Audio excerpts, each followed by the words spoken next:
Welcome to Life Esteem, a program committed to deliver information that's important to you and your community. Your hosts are Nathaniel and Patricia Gadsden. Hello and welcome again to Life Esteem. Great to always have you as a viewer. Thank you so much for supporting this show. Hey, today we're going to talk with attorney Trent Hargrove, a good friend and also someone who's been a tremendous asset to the Harrisburg community and a lifelong resident of Harrisburg. Yes, am I right? You're correct. That's right. Okay, Trent, good to have you on the show, man. Thank you very much for inviting me. It's always a pleasure to see you and Pat and as you know, I've known your family for many years, including your brother, who I share a common experience with. And also, it was your brother who passed, the Reverend Hargrove. Yes, William Hargrove. I want to send our condolences to you and your family for Thank you. that. I didn't know it and then heard about it. I was like, what? And he had passed? Yeah, and it was happened very suddenly, and so it was sort of a shock to all of us. Absolutely. And I guess when you have a heart failure, sometimes those things happen. They happen, yeah. But again, heart out to you. The reason why Trent and I ran into each other in Giant Foods. Seems like we always see each other. Right. Plug for Giant Foods. And I got to tell you, we were talking about a program that my brother and Trent both went through, and I asked Trent if he would come on the show and kind of talk about this because it's an excellent program. And we got to give kudos also to a mentor, and we'll talk about her in a minute. But tell us about the program that I'm referring to. The program is called A Better Chance, and it's a national talent search program that provides an opportunity for inner city, at the time it was youth of color, and I think it still may be primarily focused on young people of color, it provides an outstanding opportunity for educational experience. What it basically does is allow people of color who live in primarily inner city communities, and at least at that time that was the focus of the program, to have an opportunity to go to boarding school, to college, to have educational mentoring, and has produced I believe, and I've heard this from other sources, that in terms of providing educational opportunities and developing young talent from inner cities, that this is probably one of the premier programs in the country. Oh, yeah. It's interesting you share that. Now, when you were offered and had that opportunity, how old were you at that time? I was 13. 13?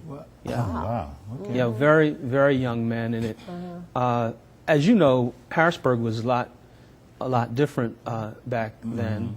Yeah. And the community was not as diffused and a little smaller, and so you kind of knew everybody, you knew their parents, and so it started out even before the ABC program with a teacher. All of this stuff is based on education. That's right. And it was a teacher that I had in 6th grade who kind of, back in those days, teachers could come to your home. They did come they did come to your home, and so I had a Miss O'Brien, and she would come to our home and pick me up. We'd go to baseball games and have fun. I guess that sort of thing you can't do too much anymore. Well, there's other ways of mentoring, but we'll talk. And that sort of carried over into junior high school, and the lady we're talking about, Miss Alfreda Johnson, was the 7th grade counselor at the time, and there were other people involved in the process. Mrs. Johnson was one of the primary individual who kind of jump-started this process.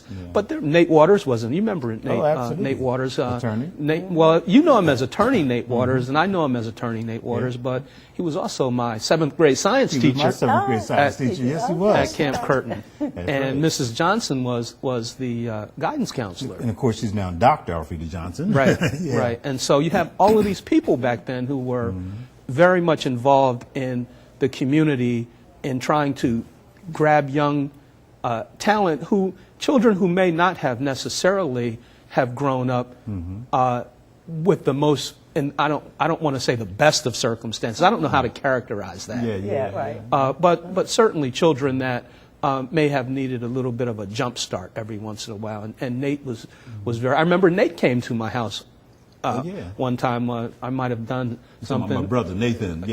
Well, your brother Nathan. Right. Mm-hmm. Yes. Your brother Nathan came to talk with me about the ABC program. Mrs. Johnson had had mentioned to me that, there was this program that she wanted me to consider. Now, this was in 7th grade, and I think your brother might have been a few years older than me. Maybe so. And she had mentioned that there was one other young man that had already participated in the program. Yeah. And you, as I said, the community is very small, so you just happen to live right up the street. How about that? That's true. And I remember Nate coming down to my house. I was in 7th grade, so he might have been, what, 8th or 9th grade? 8th or 9th grade. And, he had just gone away to Phillips Exeter Academy, and was, talking to me about, how his experience and, what I like to go to boarding school and all that sort of thing, and, kind of piqued my interest. And I was very, very interested at the time. And so a couple months went by, and then Mrs. Johnson, got back to me and said, well, what do you think? Are you willing to consider this? And so I think it was either that spring or the following fall, I ended up taking this test. And there were there were several people who actually took the test at the time. I don't know what happened to all those people, but I do know that at some point in the fall of my 8th grade year, Mrs. Johnson called me and said, well, you did very well on the test, and would you like to go to boarding school in Baltimore? And I said, well, very frightened at the time, and started trying to talk my way out of that, because I'm still 13, 14 years old. And so she called my mother and said, well, I think we ought to consider this. So she actually, again, here we go about the guidance counselor and teachers coming to your home. She came to our home, picked my mother and I up, and drove us to Baltimore. Wow, okay. To visit this school called McDonough. And, McDonough? Yeah, and at the time, and they hit you with a lot of stuff there, because the Baltimore, I guess it was the Baltimore Colts at the time. Yes, right. That's right. Were, this was their practice facility, and it was a pretty decent school, very high-powered school. And we had lunch there, and they kind of like walked me around, and I got very, very interested in that. And were there other children of color at the school at the time, or was it predominantly white? It was a predominantly white, upper middle class environment. I mean, I think today, if you wanted to go there, it might cost you about $40,000 a year. $40,000 a year, yeah. Which is that's a prep school, right? Right, prep school. Wow. That's not even college. Right, not even college, right. Excuse my voice. It's a fascinating story, and you mentioned about others taking the test. I just remember Nate, and my brother was invited to be a part of the show today, but he unfortunately had a scheduling conflict, and so maybe we'll get a chance to have this conversation with him sometime. But Nate did go to Phillips Exeter, and prior to that, he'd gone to Dartmouth in the summertime. And you... right, I attended Williams College that summer prior to matriculating at my freshman year of boarding school. I thought that was the process, and that was a great experience. I mean, and it was actually my first time actually ever really being away from home for an extended period of time. My first time actually being in New York City. What occurred, there used to be the famous Y in New York City. I can't remember the name of it. And they gathered everybody at the Y, and they put us up for the evening. And I remember sleeping with the lights on, because I'm in New York City, the big city at the Y. I'm like 13 years old, and this. So that was quite an interesting experience. And so we all went up to Williams College, and, they gave you very intensive training in math and reading, and to get you kind of prepped up a little bit. And that was a very intense experience, and I enjoyed it very much. Fantastic. Well, I think probably one of the benefits for you at that young age was just having that exposure, to something you may not have had the opportunity to experience. And especially at that young age. What was one of the things that you found really unique to you that you said, this is something that I thoroughly can appreciate and recognize I may not have been able to do if I had just gone down to school here in Harrisburg? Well, one of the things that Nate and I had talked about prior, as we were waiting to start this program, was the sense of urgency that many of us felt back in those days. I mean, a lot of young men in those days and in the community, there was still this overflow, and I don't know if you call it the cultural revolution or Black Power movement or whatever, Right. but there was still the remnants of that were still very much apparent in the African American community, and so there was this whole sort of support network that was in place for folks to, to kind of, everybody was kind of pushing you. The older people were pushing you, the teenagers were pushing you, and everybody was like, go, bro, go, you can make this happen. And so there was it was a different environment in terms of, and we had that sense of urgency as well, because we kind of knew that this was an opportunity to really make a difference in the community, and so we kind of all took advantage of that. That's so well said, Yes. Trent. Man, so true. And then following that, of course, came like the 80s and 90s, where it just seemed to be a real tearing down of the culture and of the movement, if you will, in terms of a whole different direction. And so people say, oh, you shouldn't get down on rap and all that kind of stuff, which I don't. But I will say the message changed. And when the message changed, it took away a lot of the momentum we had. Right. And people didn't see the institutions that we see as being really critical to our success, as being vital again. And they start, doing crazy One of the things. things that I noticed going away at such an early age was that as time progressed through the 80s and the 90s, and I ended up going to college at Bucknell University and Dickinson Law School, and I would come back to Harrisburg, you could see the climate sort of changing in the city. It became a lot more issues of crime and of substance and drug abuse. And when we were growing up in uptown Harrisburg, you really, literally could actually go to sleep and leave your front door open, and didn't really have to. It was a community. It was a Everybody was community. looking out for everybody. Everybody was sort of watching out for one another, and we, as we talked about, there was this environment of people saying, being supportive, wanting you to be successful. And so one of the things that I've noticed over the course of the 80s and the 90s is that there was, as the housing demographics changed and people started diffusing out into the suburbs and into other parts of the community, that sense of camaraderie no longer existed, because prior to going away to school, there was a time when even all of the African American professionals lived in the community. I mean, you knew Dr. So-and-so down the street, or it was that sense of, there was a self-contained economy almost.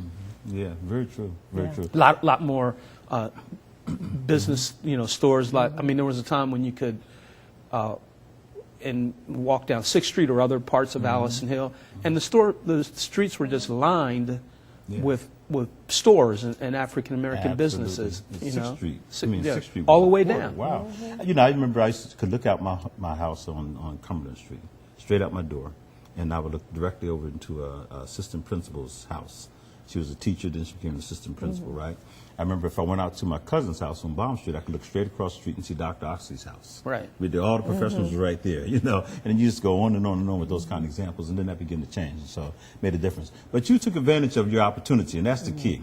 And one of the things I wanted you to talk about today was not only does that program still exist, but there are other programs out there like that, and that young people can take advantage of these programs if they just know about them, so. Well, actually, my daughter had that opportunity. Oh, talk about the, Yeah, my oldest daughter actually had a similar opportunity to go away to boarding school. And actually, this was something that was kind of self-initiated. She had heard of one of her classmates had talked about a boarding school in Virginia, in Chatham Hall. I've heard of that, yes. And she came home very excited about here's a possibility, and this is something I could maybe look to do. And I was a single parent at that time, and I was like, I don't know if that's something I would have the means to be able to provide to you. And she said, well, I understand they do have grants and there's other ways. And she was always very thorough in getting her research and finding information out, and came back to me and went through the process. And I said, well, for you, we'll try the process. We'll fill out the app. She got the teacher's recommendations that she needed, and we went down actually for a visit to Chatham Hall. And I joked about it at the time because I have family that live in North Carolina, which is only a couple of hours from the school. And I said, well, we can make it a long weekend. I can visit some family, and even visiting them, I said, this is really interesting. I don't know how she'd ever be able to attend this school because I'm not economically able to afford it. And we came back, and then about on a Monday, on a Tuesday, called me and said they accepted her. I said, I beg your pardon? And they gave her an awesome, awesome, grant that allowed me to be able to send her there for 4 years. Wow. That she was able to have That's similar experience. outstanding, yes. Yeah. And I can just see how that has really propelled her as what she is today and what she was able to do and some of the experiences she had.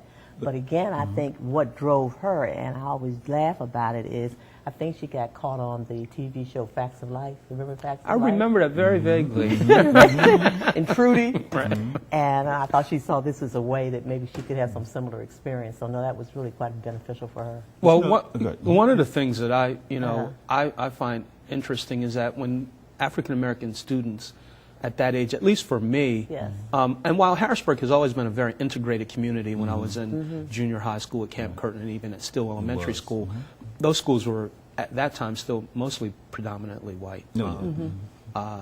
And I found that going away to boarding school sort of exposed me to a whole another level of experience that I would not have had I not gone to boarding school and remained in Harrisburg. And so when you, at least back then in the 70s and 80s, you come back home and there's such a contrast between what your experience of boarding school and coming here. It's sort of like, I've heard it characterized as being almost too, at least at that time, and I don't know if that's true today, almost as being like you almost lead a double life or separate. It's like two different realities in some sense. Absolutely, no question. Most Nate definitely. always talked about that, about Phyllis Exeter's experience and, Yes. the kind of things he struggled with and, the realizations, and, yeah, it's tough. It would be tough. We heard a speaker.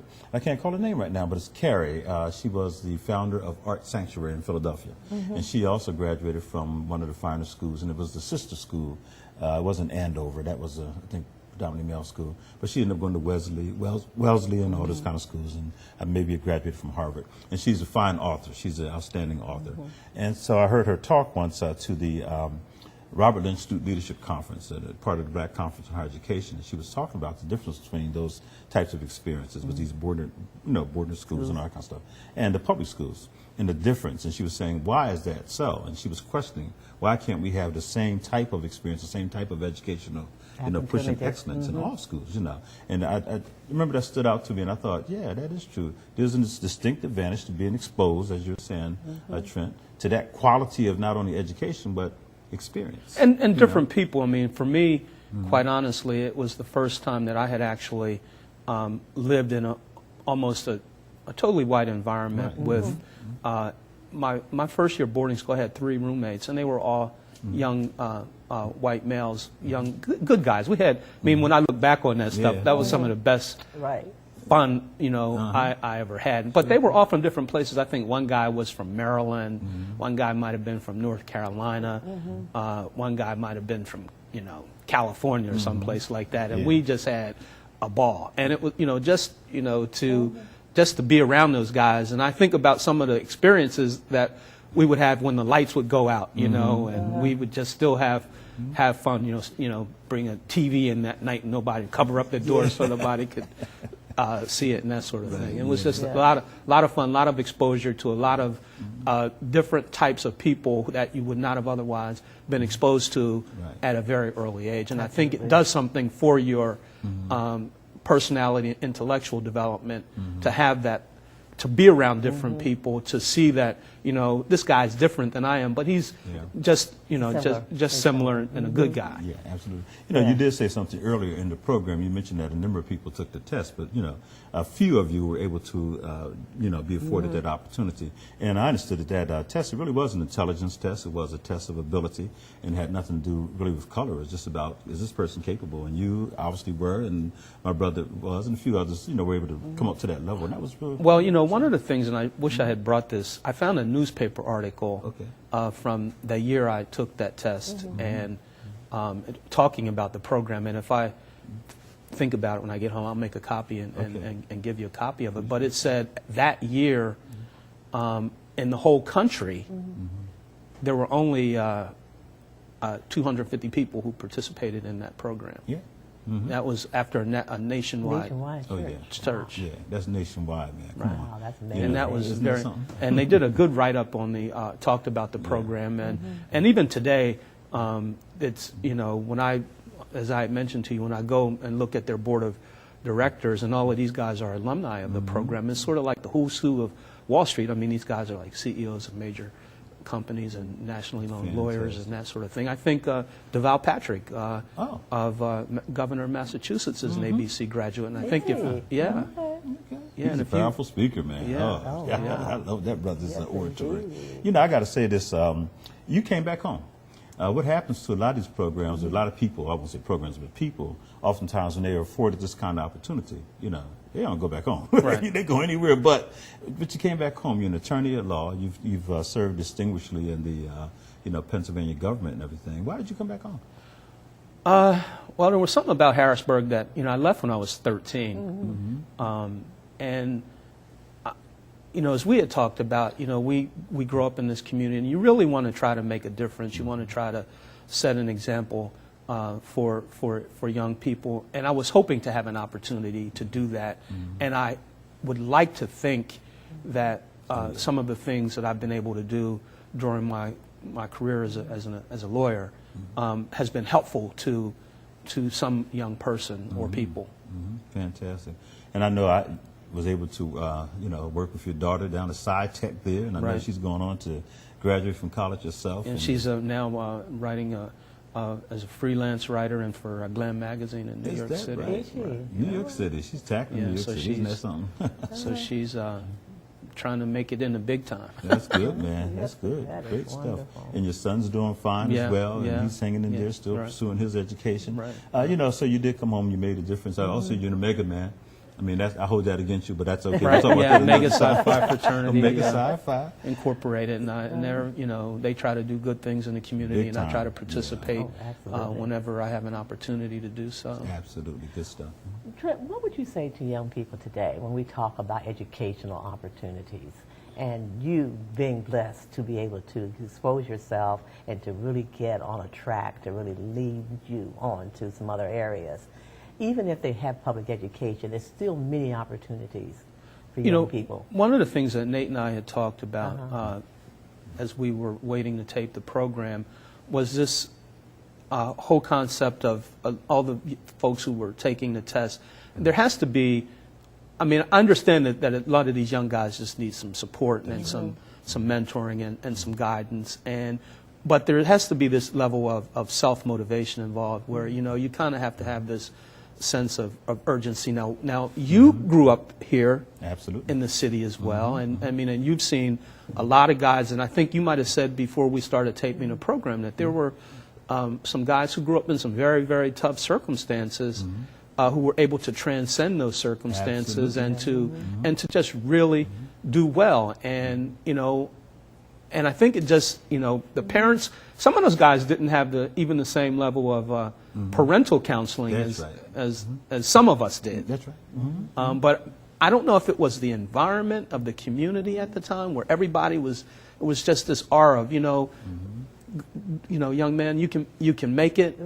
If there was this inherent self-motivation for some of these guys to say, notwithstanding whatever circumstances I'm up against, we're still going to do this. Yeah. There were support networks in place back then that may not, I don't know, but may not be as strong as what you had the Police Athletic League PAL, and you had the Y back then. I guess that at some point there was the black Y and the white Y, but we don't go there anymore. But Billy Gray, I know exactly. That's what we called it. That's what we called it. Used to take all of those guys down there, and I think it was a police officer, Robbie Lewis. Robbie Lewis, took a lot of those young guys down to the PAL.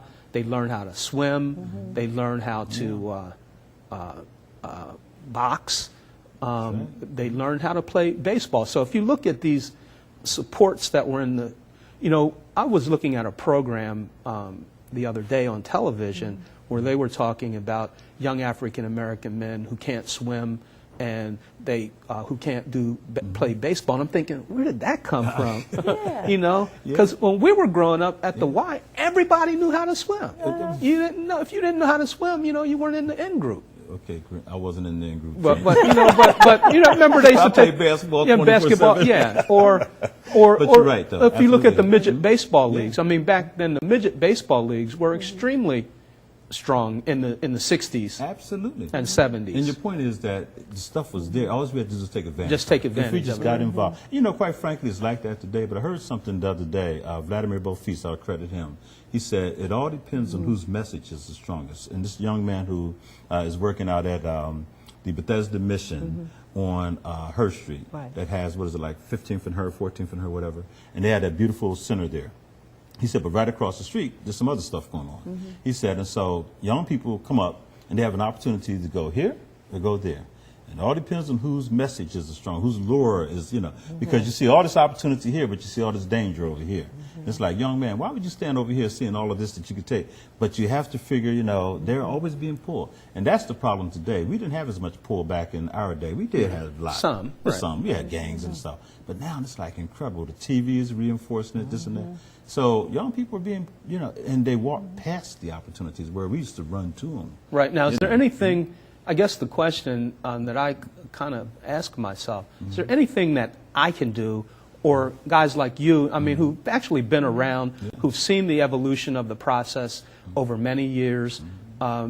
We knew a lot of these young guys, we knew their parents. That's right. And so the question now becomes, is there anything that we can do to help facilitate these guys, instead of walking past the opportunity, to walk toward the opportunity? Just keep giving the message, you know, listen, we still have a wonderful Y system in this community, I think. You know, Jamie and Harvey and the guys down there at the Camp Curtin Y doing a fantastic job. You still have, you know, Yvonne Hollins doing a fantastic job at the Boys and Girls Club. You still have the Allison Hill Community Center, you know, it's available and doing a fantastic, you can go on and on and on.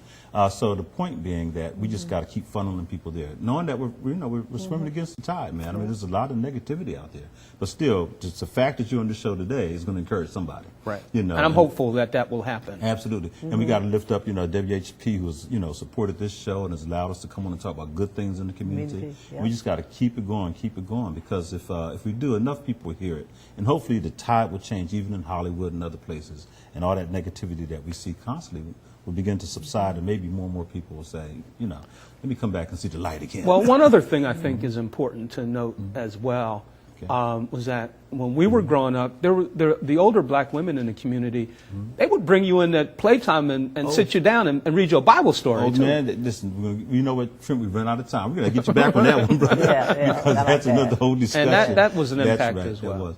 Trent Hargrove, attorney at law, who has just done a tremendous work in our community. Man, we want to thank you so much for coming on. Thank you for inviting me. The program me. is called ABC, A Better Chance. It still exists. You need to look into it. Thank you, Dr. Alfreda Johnson, attorney Nathan Waters, and all the other great elders who did so much to help people like ourselves. And we, you know, will continue to do what we can do to be a bridge and an example for others. Right. Thank you so much for watching Life Esteem. By the way, you can always catch Life Esteem at www.lifeesteemtv.com. It's on YouTube, too. See you next time. Right. Bye. Thank you.